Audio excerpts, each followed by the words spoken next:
Sebut saja namanya Aska dan Rosi. Suatu pagi, Rosi sedang menelepon sambil terburu-buru dengan membawa banyak buku di tangannya. Tidak sengaja, Rosi menyenggol Aska sehingga semua buku di tangannya terjatuh. Aska mengambil kembali semua buku miliknya, begitupun juga dengan Rosi. Coba kau catat, keretaku tiba pukul 4 sore. Tak usah kau tanya, aku ceritakan. Ternyata buku milik Rosi masih ada yang tertinggal. Hei manis, kemana saja? Tak ada berita, sedikit cerita. Tak ku baca lagi. Dan Aska berniat untuk mengejar Rosi untuk mengembalikan buku tersebut. Namun ternyata Rosi sudah terlalu jauh sehingga Aska tidak dapat mengejarnya.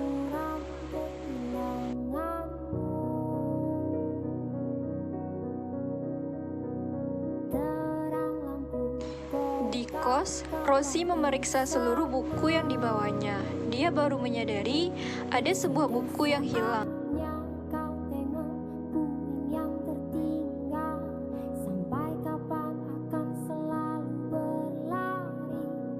Hingga kini masih selalu menanti. Sesampainya di depan kos, Aska mengecek seluruh buku yang dibawanya. Ternyata pada buku milik Rosi terdapat kertas yang berisi informasi mengenai nomor WhatsApp Rosi. Aska kemudian menghubungi Rosi untuk mengembalikan buku tersebut kepada Rosi. Selalu ada sesuatu di Jogja. Dengar lagu lama ini katanya, izinkan aku pulang ke kotamu. Ku percaya selalu ada sesuatu di Jogja. Ternyata WhatsApp tersebut langsung mendapat balasan dari Rosi. Kemudian mereka merencanakan untuk bertemu. Hei manis, bawa aku jalan, jalan kaki saja menyusuri kota. Ceritakan semua ceritamu padaku.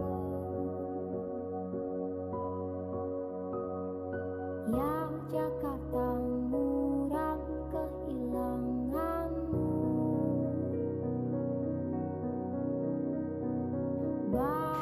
Aska mengembalikan buku milik Rosi dan Rosi pun mengucapkan terima kasih kepada Aska.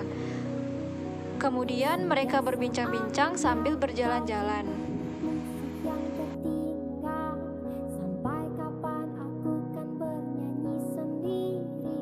Hingga kini masih selalu ku nanti-nanti.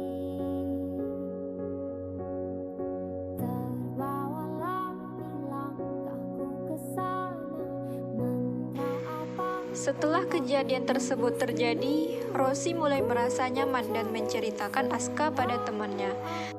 Sesuatu di Jogja. Dengar lagu lama ini katanya, izinkan aku pulang ke kotamu. Ku percaya selalu ada sesuatu di Jogja. Ternyata Aska pun sama dengan Rosi. Dia juga merasakan nyaman dan menceritakan Rosi pada teman baiknya. Aku mau dengar jawabnya. Terbawalah langkahku ke sana, mantra apa. Mereka merencanakan pertemuan dan bertemu kembali untuk kesekian kalinya. Disinilah Aska mengungkapkan perasaannya pada Rosi. Dari cuplikan video yang sudah kita lihat bahwa komunikasi yang digunakan dalam video tersebut merupakan komunikasi verbal. Komunikasi verbal di sini ada yang bersifat tertulis dan ada yang bersifat lisan. Komunikasi tertulis di sini dengan menggunakan media aplikasi chatting yaitu WhatsApp. Dengan menggunakan WhatsApp, tokoh pria dalam video ini bisa menyampaikan bahwa buku milik tokoh wanita ada bersama dia. Lalu, untuk komunikasi lisan digunakan ketika kedua tokoh bertemu dan ketika menceritakan pertemuan mereka kepada teman-teman mereka. Komunikasi di sini menggunakan bahasa sebagai media untuk mengungkapkan semua yang dirasakan oleh tokoh dalam video ini. Di sini dapat dilihat bahwa dengan menggunakan komunikasi interpersonal, seseorang dapat menyampaikan perasaan, pendapat, dan semua emosi yang dirasakan oleh seseorang kepada orang lain, sehingga orang lain mampu dan mengerti apa yang dimaksudkan kepada mereka. Dengan begitu, sebagai responnya ada feedback supaya komunikasi terus terjadi dan berkembang menjadi sebuah hubungan. Dalam video ini dapat dilihat akibat adanya komunikasi yang terus terjadi, maka yang awalnya hanya sebuah pertemuan biasa bisa berkembang menjadi sebuah hubungan yang ditandai dengan munculnya rasa yang dialami oleh tokoh pria dan tokoh wanita.